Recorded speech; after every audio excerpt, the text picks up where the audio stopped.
The World Omoluabi Day is a cultural event held annually in the city of Ile-Ife, Osun State, southwest Nigeria. It is an annual cultural event organized by the Yoruba Council of Youth Worldwide under the royal authority of His Imperial Majesty, the Aare Oduduwa ooniofife or Ojaja II, the ooniofife. The fourth edition of the event, held at the Ojaja Arena inside the Ife Grand Resort and Industrial Park, Ile-Ife, on Sunday 1st of May 2022, featured lectures and awards to distinguished individuals who have contributed immensely to the progress of Oduduwa race in their respective faiths.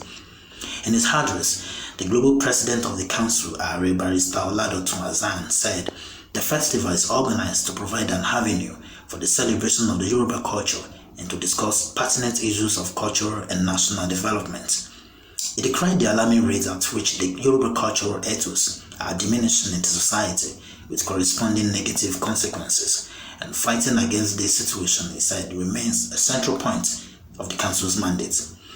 In attendance were royalties, prominent government officials, cultural ambassadors, and other eminent Nigerians. This event is all about Yoruba, our Yoruba, fashion gbé àṣà wa lárugẹ.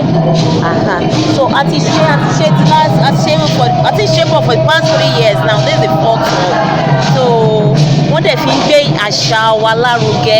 The barrister Ọ̀túnba Oladotun wọ́n fi ń gbé gbogbo ìṣe wa ṣe mọ̀ àwọn èèyàn sì wọ́n wà proud of their culture again.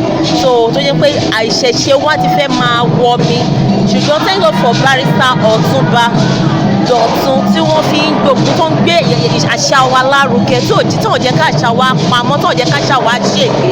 So a dúpẹ́ fún wọn. The ooniofife Obadiyeye Enitan Ogunwusi, who was represented by the Alarawo Dayi of Ife, Obade Bisilayade, applauded the organizers of the event headed by Aare Oladotun Hassan for a job well done.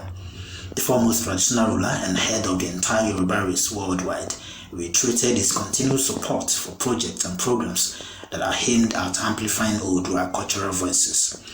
Also speaking at the event, the Yasha of Ife, Chief Mrs. Olushola, described the festival as an annual cultural retreat geared towards reawakening the cultural consciousness in the Yoruba people. Gẹ́gẹ́ bí orúkọ mi, mo fẹ́ràn àṣà Yorùbá lọ́pọ̀lọpọ̀. Òun ló jẹ́ kí a gbárùkù ti àṣà ọmọlúwàbí.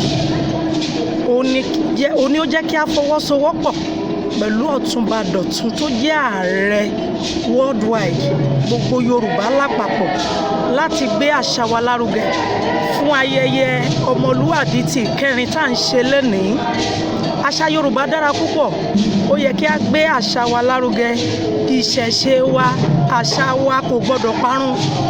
Èyí ló mú kí a gbé ọmọlúwàbí kalẹ̀, ká lè máa bára wa sọ̀rọ̀, ká lè máa kọ́ ara wa ní àṣà Yorùbá, kí a kọ́ àwọn ọmọ wa bí a ti ń múra, ohun tí ó jẹ́ ìṣẹ̀ṣe, ohun àdáyébá, àwọn ohun àmúlò, bí a ṣe ń kíni, àṣà bí a ṣe ń wọṣọ. Òun ni ohun tí à ń ṣe lónìí.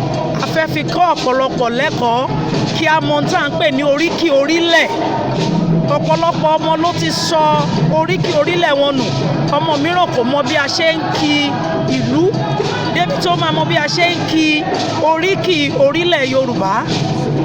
Èyí ni ó jẹ́ kí a wò pé àṣà ọmọlúwàbí yìí, ọdún ọmọlúwàbí yìí, ó yẹ kí a máa ṣe lọ́dọọdún kí a lè kọ́ ọ̀pọ̀lọpọ̀ àwọn ọmọ wa tí ó dìde nísìnyí ní ẹ̀kọ́. The event also featured cultural displays, dance, drama, and other performances from the community and guest artists.